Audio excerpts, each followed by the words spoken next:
everyone, welcome back to Alisa English Podcast. I'm your host, Alisa, and today we're talking about something that every English learner struggles with at some point: remembering vocabulary.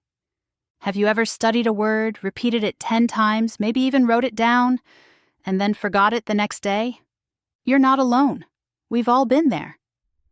But here's the good news. There are science-backed and practical techniques that can help you learn English words faster and actually keep them in your long-term memory. So today, I'll be sharing 6 powerful tips that you can use to make new vocabulary stick. Let's get started. The first point is, don't just read it, use it. This might sound simple, but it's one of the biggest reasons vocabulary doesn't stick. We often see a new word, maybe underline it, maybe even write it down in a notebook. But then, we move on. We forget. We never actually use it. Here's the thing, your brain holds on to what it uses. If you don't use it, you lose it. That's not just a catchy phrase. It's how memory works. Reading a word is a nice first step. Writing it helps more. It gives you a little muscle memory. But the real magic happens when you use that word in your real life. In speech, in writing, in texting a friend, or telling a story. Let me give you a few fun ways to do that. Use new words in sentences that are about your own life. For example, if you learn the word exhausted, you might say, "After work today, I was completely exhausted. I just wanted to sleep." That personal connection makes it stick. Create a short story using 3 to 5 new words. It doesn't have to be a masterpiece. Even a silly story helps your brain create deeper memory links. And here's a powerful one. Teach the word to someone else. When you explain a word, what it means, how it's used, it becomes part of your mental toolkit. So the golden goal here is simple. Make that word yours, not a word you saw once or memorized for a test. A word you own because you've lived with it, played with it, and used it in your world. All right, now let's move on to the second tip. One that helps you learn more by actually doing less. The next important point is learn in context, not isolation. Let's be honest, learning long vocabulary lists with no examples can feel boring, right? And even worse, it doesn't work that well. Think of your brain like a sponge. It absorbs more when there's a story, an emotion, or a real-life situation attached to the word. When you learn a word in isolation, it's like trying to remember a single puzzle piece with no idea of what the full picture looks like. But when you learn that same word in context, suddenly the meaning becomes clearer and more memorable. Here's a good example. Don't just learn that hesitate means to pause. That's the definition, yes, but it's flat, forgettable. Now try this. He hesitated before answering the question. You can feel that moment. Maybe he was nervous, unsure, thinking carefully. That's what makes it real. And if you want to take it further, connect the word to your own life. Maybe you hesitated before sending a message, or before speaking up in a meeting. When you attach a word to something you've personally experienced, it sticks in a much deeper way. The brain doesn't just love context, it needs it. It craves stories, emotions, images, sounds, and connections. That's how language comes alive. So here's a quick tip. When you learn a new word, don't stop at the dictionary.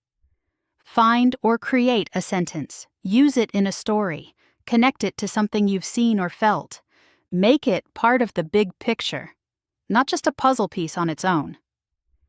Okay, so now we're learning words in context. But how do we make them stick for the long term? Let's talk about smart review next. What's more, use spaced repetition.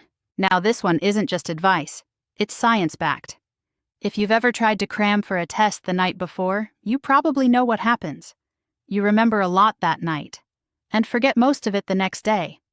That's because your brain needs time to properly store information. It's like building a house. You need to give the cement time to dry before adding more bricks. Spaced repetition is the smart way to review vocabulary, not all at once, but little by little over a longer period. Instead of repeating a word 10 times in one sitting, You space out your reviews, so your brain is challenged just enough to remember. That challenge actually strengthens your memory. Here's a simple plan. Day 1. Learn the word, say it out loud, write it in a sentence about your day. Day 3. Look at it again and use it in a conversation or short story. Day 7. Try to remember the word without looking it up. Can you still use it naturally? Day 14. Use it in a different situation, maybe in a question or to describe how you feel. And the good news? You don't have to keep track of all this by yourself. There are amazing tools like Anki, Quizlet, or Brainscape that are designed to use spaced repetition automatically. They remind you exactly when to review each word, right before you forget it. This keeps your learning efficient and long-lasting. Think of it this way. Learning a word once is like planting a seed, but spaced repetition is how you water it, give it sunlight, and help it grow roots. All right, now we're reviewing smarter, not harder. But here's a final tip that can take everything to the next level. Get emotional about your learning. It's also important to note that create mental images. Here's a powerful truth about how your brain works. Your mind remembers pictures far better than plain words. Think about it. Can you picture your childhood home? The face of your best friend? A funny scene from your favorite movie? Of course you can. That's the magic of visual memory. Now imagine using that same power to learn English vocabulary. Let's say you come across the word chaotic. Don't just read the definition. Completely disordered or confusing. Instead, close your eyes and picture a room filled with loud music, papers flying everywhere, people talking over each other, and someone spilling coffee on the floor. That's chaos. Create mental images that are silly, colorful, personal, or emotional, because that's what sticks. If you learn the word generous, maybe you see your grandmother giving cookies to all the neighbors. If it's hesitate, you might remember the moment you stood frozen before giving a speech in class. Want to take it further? Try drawing the word, acting it out like in charades, or linking it to a moment in your life. These aren't just games, they're proven memory techniques. In fact, memory champions, people who can memorize hundreds of names or numbers, use mental imagery to remember everything. You can do the same with English. Turn every word into a scene, a story, or a feeling. Because when you combine words with pictures, you give your brain something to hold on to. And that means you'll remember faster, better, and longer. In addition to that, learn word families. Here's a smart trick to multiply your vocabulary without learning brand new words. Learn the whole word family. Let's take a common example, the verb decide. From this one root, you get verb decide. I need to decide what to eat for dinner. Noun, decision. It was a tough decision, but I chose the job. Adjective, decisive. She's a decisive leader who acts quickly. Adverb, decisively. He spoke decisively and everyone listened. With just one base word, you've added 4 powerful tools to your language toolkit, and you've learned how to sound more natural in different situations. This works with tons of other words too. Create, creation, creative, creatively.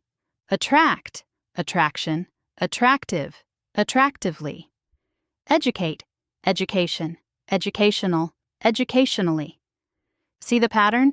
It's like unlocking a whole family of words with just one key. And here's the bonus.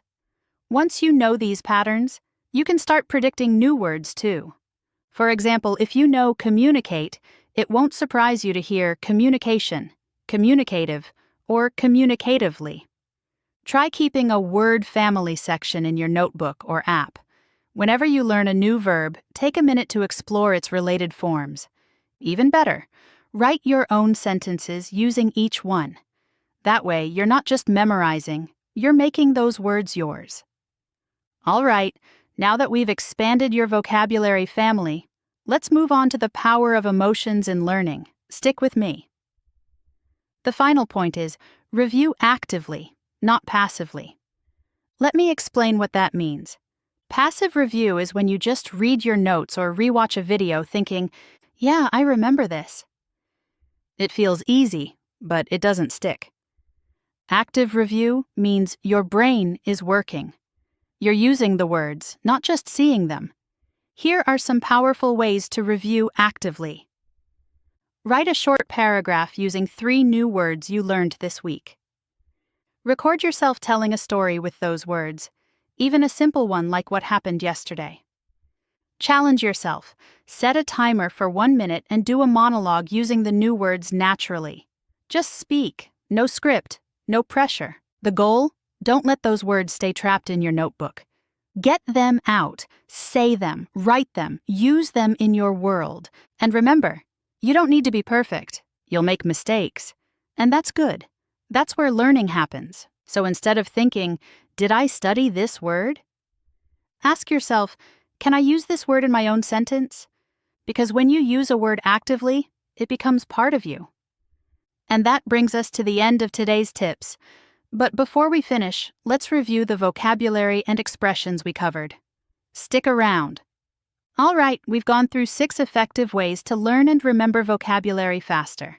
Let's wrap up by reviewing 5 useful words and expressions we mentioned today. The first word is hesitate, meaning to pause before doing or saying something. Example, I hesitated before asking the question because I wasn't sure it was appropriate. The second word is chaotic, meaning very disorganized or confused. Example, her schedule was so chaotic she barely had time to eat lunch. The third word is cram, meaning to study a lot in a short time. Example, he crammed for the exam the night before. Not the best strategy. The fourth word is decisive, meaning able to make decisions quickly and confidently. Example, a decisive person doesn't waste time overthinking every choice. The final word is stick in your memory, meaning to be remembered easily. Example, that song really sticks in your memory, doesn't it? That's it for today's episode of Alisa English Podcast. If you found this helpful, please share it with a friend. Follow me for more tips. And remember, the key to mastering vocabulary is not just learning, it's reviewing, using, and enjoying the process. Until next time, keep learning, keep growing, and keep